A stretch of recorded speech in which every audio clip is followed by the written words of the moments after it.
Hello everybody, this is Taiba. Welcome to Zenith Guru. आज हम पढ़ेंगे why does we need a constitution. तो हम पहले ये जानते हैं कि कॉन्स्टिट्यूशन क्या होता है। जैसे कि कॉन्स्टिट्यूशन की एक रूल बुक होती है जो कि एक कंट्री को गवर्न करने के लिए हेल्प करती है, या लॉज वगैरह उसमें लिखे होते हैं। जैसे हम एक एग्जांपल लेते हैं, एक फुटबॉल गेम है, ठीक है। उस गेम में बहुत सारे रूल्स होते हैं। जैसे कि हम एक रूल्स देखते हैं कि उसमें अगर बॉल अगर हमारे आर्म पे टच करती है तो उससे क्या होता है, फाउल होता है। वैसे ही क्रिकेट में, बास्केटबॉल में ऐसे कुछ रूल्स वगैरह होते हैं। तो उससे क्या होता है, जैसे कि वो जो रूल्स वगैरह वो क्या करते हैं, एक उनको डिफ्रेंशिएट करते हैं गेम्स को। जब हम किसी चीज़ को डिफ्रेंशिएट करते हैं तो उसे हम क्या बोलते हैं, कॉन्स्टिट्यूटिव रूल्स। तो ये जो ये कॉन्स्टिट्यूटिव रूल्स होते हैं ये क्या करते हैं, गेम को डिफ्रेंशिएट करते हैं।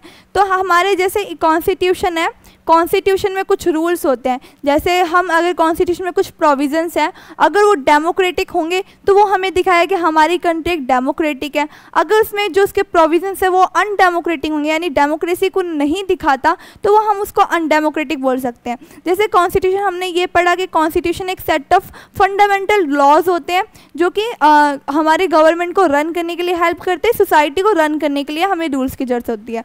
जैसे कि हम जानते हैं कि हमने पढ़ा, अभी हमने एग्जाम्पल, या फुटबॉल में गेम होता है, गेम में रूल्स होते हैं। अगर इमेजिन करो अगर उस गेम में रूल नहीं होगा, क्या वो गेम हम इसमें डिसाइड कर पाएंगे कि कौन जीत रहा है कौन हार रहा है, या हम ये देख पाएंगे कि ये गेम कौन सा है वो गेम कौन सा, हम डिफ्रेंशिएट नहीं कर पाएंगे ना उस गेम को। तो हमें एक गेम के लिए कॉन्स्टिट्यूटिव रूल्स की ज़रूरत होती है। तो वैसे एक सोसाइटी को चलाने के लिए भी हमें एक रूल्स की ज़रूरत होती है। जब हम एक सोसाइटी को चलाते हैं उसमें लॉ वगैरह होना चाहिए। जैसे कि हम देखते हैं स्कूल्स में भी एक रूल्स होते हैं, जैसे कि आपको टाइम टू टाइम स्कूल आना है, अगर आप नहीं आओगे तो पनिशमेंट मिलती है। अगर वो रूल्स नहीं रखेंगे तो क्या वहाँ पे डिसिप्लिन रहेगा, नहीं रहेगा। क्या वहाँ पे स्टूडेंट्स आएंगे स्टडी करने, नहीं आएंगे। क्यों नहीं आएंगे, क्योंकि वहाँ पे रूल्स नहीं होगा। तो इसलिए हर एक सोसाइटी में, हर एक इंस्टीट्यूशन में, हर एक ऑर्गेनाइजेशन में रूल्स होते हैं।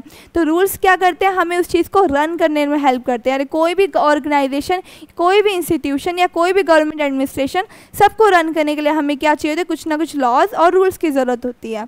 अब इसमें हम देखते हैं कि जैसे all democratic countries are likely to have a constitution, but on the other hand it is not necessary that all countries that have a constitution are democratic।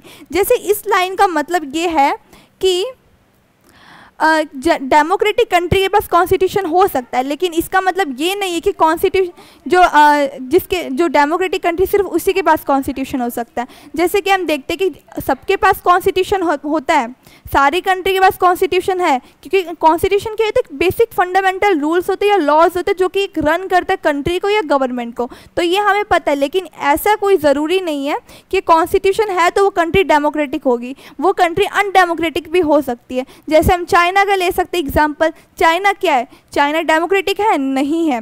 China में कॉन्स्टिट्यूशन है बट वो अनडेमोक्रेटिक है। क्यों है, जैसे हम example ले सकते हैं, जैसे फ्री एंड फेयर इलेक्शन क्या है, एक डेमोक्रेसी का फीचर है।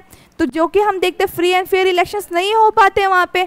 जैसे फ्री एंड फेयर इलेक्शन की बात करें कि वहाँ पे जब कोई कैंडिडेट को कंटेस्ट करना पड़ता है इलेक्शन को, तो उस कंटेस्ट करने के लिए इलेक्शन से हमें अप्रूवल लेनी पड़ती है कम्युनिस्ट पार्टी से। तो वहाँ पे चाइना में हमें फ्री एंड फेयर इलेक्शन नहीं दिखता। जैसे राइट टू वोट, सबको राइट टू वोट होना चाहिए। जैसे हम एग्जाम्पल लेते हैं फिजी में, इंडियन फिजियन को उनकी जो वैल्यू है वोट की वो इक्वल नहीं है जितनी उनकी इंडिजिनियस फिजियन से है। तो वहाँ भी हमें नहीं दिख रहा डेमोक्रेटिक, तो वो भी अनडेमोक्रेटिक हो फिजी भी। तो उसी तरीके से हम देखते हैं कॉन्स्टिट्यूशन हर कंट्री में होता है, बट वो डेमोक्रेटिक है या नहीं ये ज़रूरी नहीं है, क्योंकि हर कॉन्स्टिट्यूशन कंट्री में डेमोक्रेटिक भी हो सकता है और अनडेमोक्रेटिक भी हो सकता है। जो डेमोक्रेटिक बनाता है वो कॉन्स्टिट्यूशन के प्रोविजंस है जो उनको डेमोक्रेटिक बनाता है या अनडेमोक्रेटिक बनाता है। तो हम कुछ देखते हैं इसके, why does we need a constitution, हमें कॉन्स्टिट्यूशन की नीड क्यों है। तो हमारा फर्स्ट देखते point, tells what the fundamental nature of our society.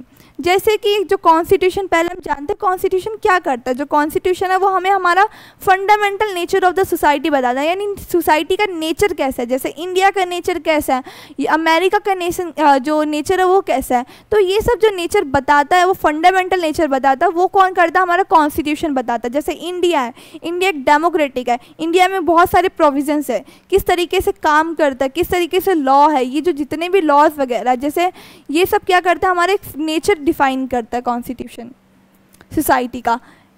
The Constitution, it helps serve as a set of rules, principles that all persons in a country can agree upon as the basis of way in which they want the country to be governed. जो constitution क्या करता है, एक set of rules या principal, जैसे कि कुछ ideals होते हैं, उसको आइडियल्स को बनाने में हमें हेल्प करता है कि जो लोगों की एस्पिरेशन होती है, जैसे कि हमारा इंडियन कॉन्स्टिट्यूशन क्या एक एस्पिरेशन ऑफ द पीपल, यानी सब लोगों का जो उनकी थिंकिंग या आइडियोलॉजी जो वो चाहते हैं, जैसे हम अपने प्रीएम्बल में देखते हैं we the people of India, तो हमारा फर्स्ट पेज में प्रीएम्बल हमारा फर्स्ट पेज होता है, इंट्रोडक्टिव पेज होता है, जिसमें हमारी first line we the people आता है। इट मीन्स कि जो वी द पीपल है कि हमारे लोगों ने इस कॉन्स्टिट्यूशन को बनाया है, यानी लोगों की एस्पिरेशन है उस चीज़ के अंदर, ठीक है। तो वो हम देखते हैं कि किस तरीके से लॉ हमारे लोगों ने मिलके बनाया था, तो वो हमारे कॉन्स्टिट्यूशन। अब इसका मतलब ये नहीं है कि सारे लोग मिलके वहीं पर ही बनाने लगे थे, वो इस तरीके से जैसे कि लोगों ने अपना रिप्रेजेंटेटिव चूज़ किया था, उसके अकॉर्डिंग लोगों ने वहाँ पे बैठ के कॉन्स्टिट्यूशन को ड्राफ्ट किया था। अब हमारा देखो ये हम देखते हैं कि ये हमें नीड क्यों होती है कॉन्स्टिट्यूशन की। तो in democratic societies the constitution often lays down the rules that guard against the misuse of authority by our political leaders. जैसे कॉन्स्टिट्यूशन क्या करता है, लिमिट करता है पावर को, यानी गवर्नमेंट जो है वो पावर का मिसयूज़ नहीं कर सकती है, उसके लिए भी कुछ प्रोविजंस है। तो जो हमारी डेमोक्रेटिक कंट्री के अंदर अगर कोई गवर्नमेंट है, यानी कोई रूलिंग पार्टी अभी, यानी रूलिंग गवर्नमेंट जो चल रही है, जो अभी एट प्रेजेंट चल रही है, तो वो अपनी पावर को मिसयूज़ ना कर सके, तो उसके लिए भी हमारे पास लॉ आते हैं, जो कि हमारे कहाँ होते हैं, कॉन्स्टिट्यूशन में होते हैं। तो कॉन्स्टिट्यूशन ये भी करता है कि वो लिमिट कर देता है पावर को, जो गवर्नमेंट होती है गवर्नमेंट की पावर को लिमिट कर देता है ताकि वो मिसयूज़ ना कर पाए। तो हमारे पास थर्ड फीचर ये है कि ensures that a dominant group does not use its power against less powerful people groups. जैसे कि अब अगर कॉन्स्टिट्यूशन नहीं होता तो वहाँ पे लॉ भी नहीं होता, तो क्या होता, जैसे वो बोलते हैं ना माइट इज़ राइट या big fishes eat small fishes, तो वो क्या हमारे एक अनार्की आ जाती। कॉन्स्टिट्यूशन नहीं होता क्या होता, लोग क्या जो डोमिनेंट्स है, जो कि पावरफुल है, वो क्या करते हैं, लेस पावरफुल पे अपना डोमिनेंस चलाते हैं, तो उनसे काम करवाते हैं, उन पे अपना इन्फ्लुएंस डालते हैं। तो वो क्या है, तो वो हमारा क्या चलता है कि डोमिनेंट ग्रुप क्या करता है, पावरफुल पीपल होते हैं वो लोग स्मॉल जो मार्जिनलाइज सेक्शन है उन पे अपनी डोमिनेंस चलाते हैं, तो उन सब से ये कॉन्स्टिट्यूशन क्या करता है, उन सबको प्रिवेंट करता है। तो इसलिए हम बोल सकते हैं ensures that dominant group does not use its power against the powerful people groups. अब हमारा थर्ड फीचर ये है कि हमें क्यों ज़रूरत होती है। It has to protect us against decision that could have an adverse effect on large principles that the country believes in। यानी ये हमारा जो डिसीजंस है, जो कि जैसे डिसीजन मेकिंग एक प्रोसेस होता है, डेमोक्रेसी जहाँ होती है वहाँ पे डिसीजन मेकिंग कैसे होता है, रिप्रेजेंटेटिव होते हैं, किसके, जो लोगों ने उनको इलेक्ट करके रिप्रेजेंटेटिव बनाया था, वो लोगों के बिहाफ में क्या करते हैं, डिसीजन लेते हैं। तो वहाँ पे एक पूरा डिस्कशन वगैरह होता है, तो वहाँ पे डिसीजन वगैरह लिए जाते हैं जो कि अच्छे होते हैं। कई बार होते हैं मिस्टेक निकलती है, लेकिन वो चीज़ जैसे हम देखते हैं डिक्टेटरशिप में क्या होता है, किंग खुद ही डिसीजन लेते हैं, लेकिन डेमोक्रेसी में ये चीज़ नहीं होती है। तो वैसे हम देखते हैं कि ये क्या करता है, कॉन्स्टिट्यूशन क्या करता है, help to protect us against decision that could have an adverse effect on larger principle और दैट कंट्री बिलीव्स इन। जैसे हमारी कंट्री किस पे बिलीव करती है, इक्वालिटी पे, जस्टिस पे, ठीक है, लिबर्टी पे। तो ऐसे डिसीजन को ये लोग क्या करते हैं, प्रिवेंट करता है कॉन्स्टिट्यूशन, जिससे क्या करे, सोसाइटी या इंडिविजुअल पे इफेक्ट ना पड़े, उनके प्रिंसिपल्स जो होते हैं कॉन्स्टिट्यूशन में उस पर इफेक्ट ना पड़े। जैसे कि हम देखते हैं, जैसे हमारे पास फंडामेंटल राइट्स है, जो हमारे इंडिया में क्या है, फंडामेंटल राइट जिसका सिटीजन्स पे बोलते हैं, जैसे कि जो फंडामेंटल राइट्स अगर वो वायलेट होते हैं तो हम डायरेक्टली सुप्रीम कोर्ट जा सकते हैं थ्रू द आर्टिकल 35, ठीक है। कॉन्स्टिट्यूशनल रेमेडीज़ के थ्रू हमारे सुप्रीम कोर्ट जा सकते हैं अगर हमारा जो राइट्स है वो वायलेट होता है। अब देखते हैं कि जो है ये हमारा राइट टू इक्वालिटी क्या है, हमारा एक फंडामेंटल राइट्स होता है, ठीक है।